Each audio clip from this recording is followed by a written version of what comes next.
মিশে গেছে জীবনের সাথে ওতপ্রোতভাবে। অনেক মূল্যবান জিনিস, অনেক দামি জিনিস না বললে থাকতে পারে না, না করলেও থাকতে পারে না। মিথ্যে, ব্যবসায় মিথ্যে, কাজে মিথ্যে, কর্মে মিথ্যে, সন্তান বাবার সাথে মিথ্যে, স্ত্রী স্বামীর সাথে মিথ্যে, স্বামী স্ত্রীর সাথে মিথ্যে, বন্ধু বান্ধবীর সাথে মিথ্যে, বান্ধবী বন্ধুর সাথে মিথ্যে।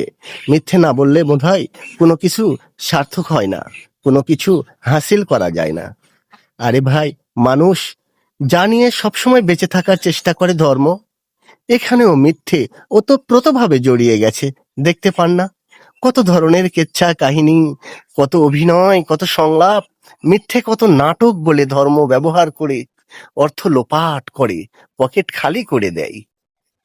মিথ্যে এতই মধুর, এত মূল্যবান এই মিথ্যে, কত দাম এই মিথ্যের।